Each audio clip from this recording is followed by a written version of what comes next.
Halo, aku Adi Putra Kencana. Selamat datang di Jurnal Pendapat.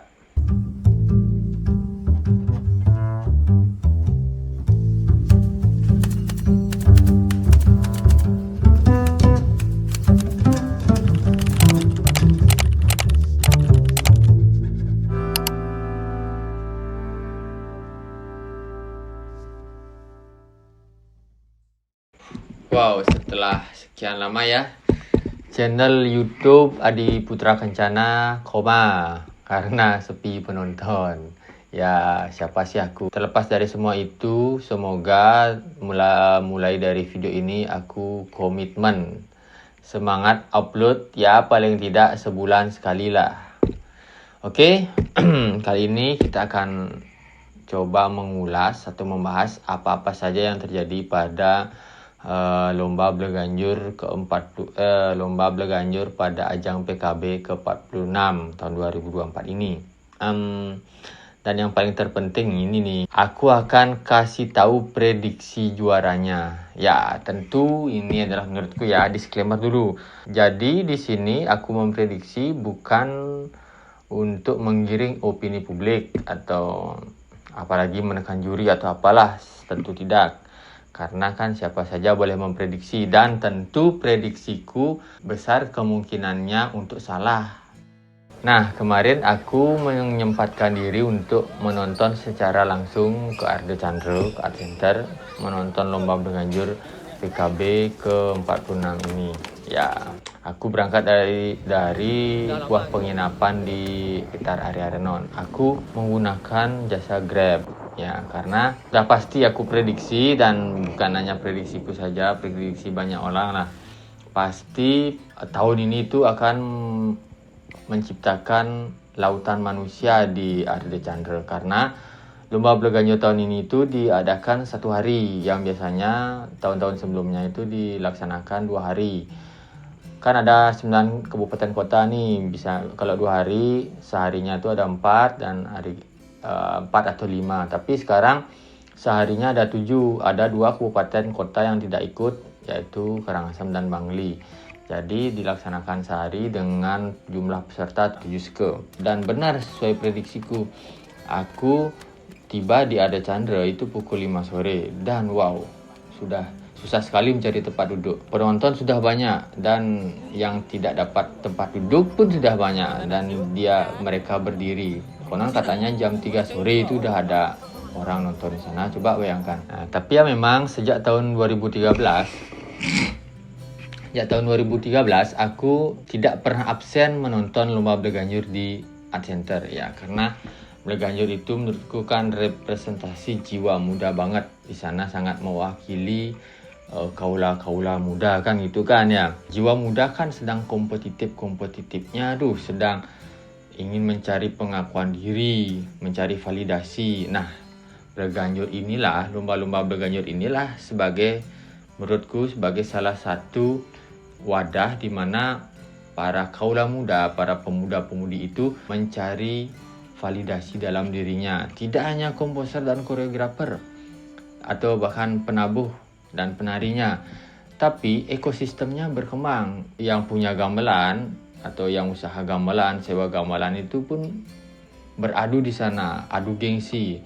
Dan yang punya usaha sewa kostum, pembuatan kostum, properti, itu juga adu gengsi di sana. Jadi tumbuh ekosistem ekonomi yang bagus dalam lomba-lomba berganjur seperti ini. Malam ini tentunya terasa sangat spesial dan luar biasa. Karena apa? Tidak tanggung-tanggung. 7 duta kontingen tampil pada malam hari ini serangkaian Wimbekaro, lomba berganjur remaja serangkaian Pesta Kesenian Bali ke-46 tahun 2024. Jam 7 malam lomba dimulai. Setiap peserta mendapatkan waktu pentas sesuai kriteria 16-20 menit dari awal masuk panggung sampai kembali keluar panggung. Di sini aku berbicara berdasarkan peranku sebagai penonton biasa ya. Aku berbicara experience-ku menonton lomba berganjur kali ini. Tentu kalau sudut pandang pengamat seni, bahkan dewan juri tentu akan berbeda dengan apa yang aku bicarakan sekarang ini. Nah, yang pertama tampil adalah Keke Bleganjur Duta Kabupaten Badung. Duta Kabupaten Badung. Komposernya adalah Bli Komang Monot. Karya-karyanya Bli Komang Monot menurutku sangat rapi sekali. Rapinya dari kejelasan ritmenya itu jelas. Itu yang aku deskripsikan sebagai rapi kan.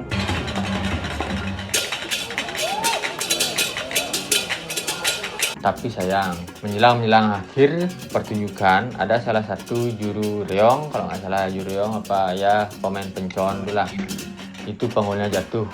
Nah, banyak penonton sih yang menyayangkan, padahal wah sudah hujan padahal bu, artinya banyak penonton yang menyesalkan lah. Aku dengar di sekitar tempatku duduk, penonton yang dekat denganku. Tapi apakah hal-hal seperti itu, karena yang mengalami insiden seperti itu bukan hanya Badung saja, tapi kalau nggak salah Kelungkung juga, Beleleng juga kan ya. Apakah hal-hal seperti itu tuh mempengaruhi penilaian? Ya menurutku tentu mempengaruhi penilaian ya, karena menurutku hal-hal seperti itu tuh berada pada form penilaian penampilan, tentu akan mempengaruhi nilai penampilannya. Ya meskipun dalam kasus Badung, seingatku itu tidak menyebabkan lagunya itu rusak atau fatal lah. Tapi apakah mempengaruhi nilai? Menurutku ya mempengaruhi. Tapi hal seperti itu biasa. Kita tidak bijak menyalahkan siapapun penabuhnya yang mengalami insiden seperti itu, karena ya yang namanya nervous, grogi, manusiawi lah hal seperti itu. Nah selanjutnya yang kedua tampil yaitu Duta Kabupaten Jembrana dengan Raja Buduhnya. Duta Kabupaten Jembrana yang berjudul Raja Buduh. Komposernya Yogi dan Dek Kemar dan koreografernya Onet. Dan wow, kali ini Jembrana menurutku benar-benar memukau. Yang aku rasakan sebagai penonton atau penikmat biasa, dan mungkin yang berada di sekitarku juga, di tempat duduk sekitarku juga, sangat enjoy menyaksikan apa yang dibawakan oleh Jembrana. Menghibur sekali. Artinya Raja Buduh tampak jelas dan gamblang apa yang terjadi di panggung. Itu yang membuat tensi pertunjukannya itu naik gitu. Karena ketika Jembrana tampil, sangat banyak mendapatkan spot aplaus dari penonton. Yang semulanya seperti biasa, pendukung Jembrana sedikitlah ketimbang supporter dari kabupaten lain. Tapi ketika Jembrana tampil, seolah-olah supporter Jembrana itu banyak itu, karena susah sekali mendapatkan aplaus di tengah-tengah pertunjukan.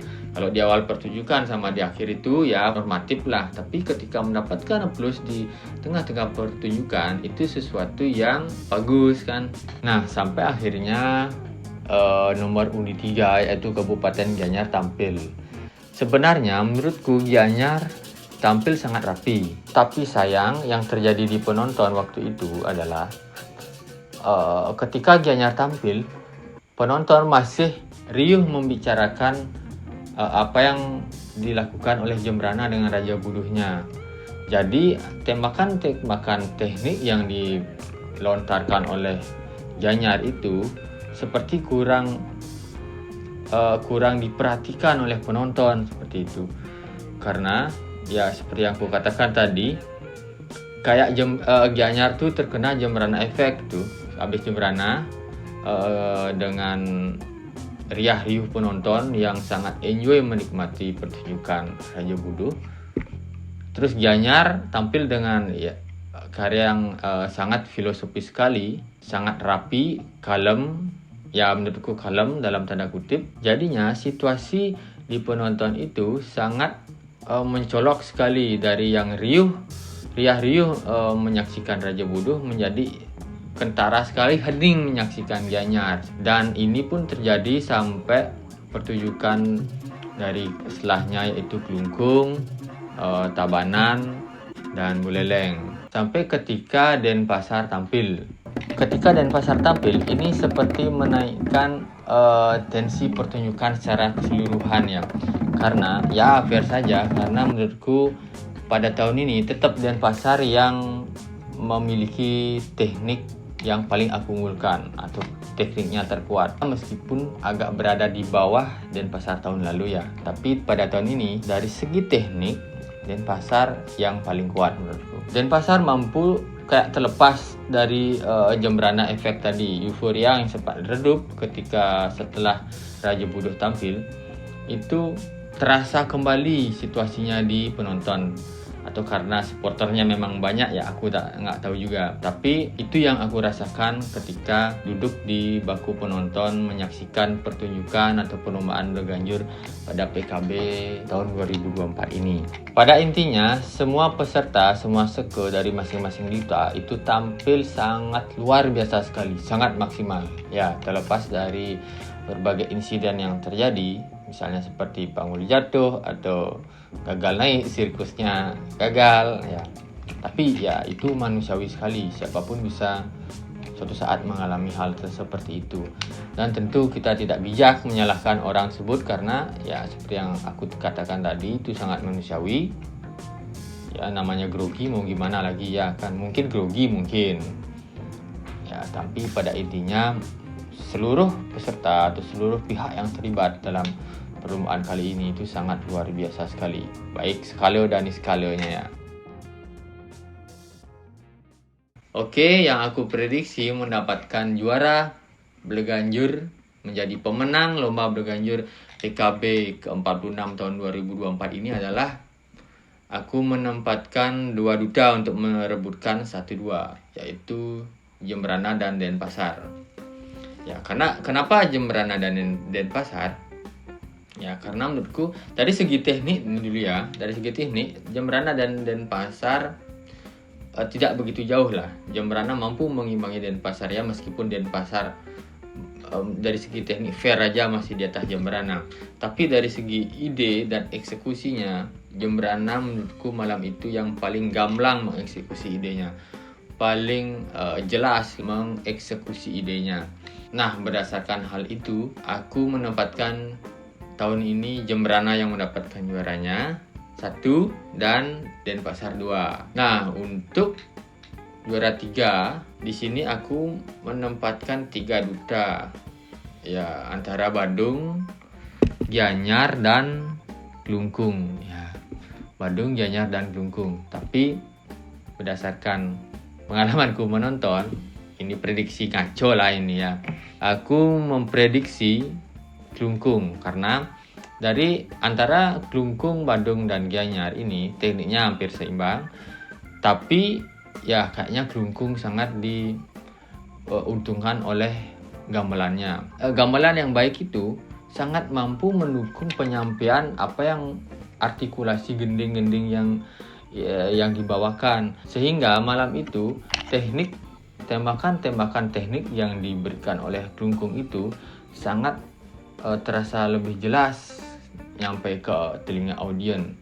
Jadi menurutku 1, 2, 3 itu diisi oleh Jembrana, Denpasar, Klungkung. Nah, tentu saja prediksiku ini kemungkinan salahnya besar. Dan sekali lagi, prediksi ini tidak ada bermaksud apa-apa, hanya semata hiburan aja. Karena setiap orang pasti punya prediksi ya, misalnya oh yang dari Badung pasti menjagokan Badung, oh karena dari Jembrana menjagokan Jembrana. Oke teman-teman, sekian konten hari ini, terima kasih, sampai jumpa di konten selanjutnya.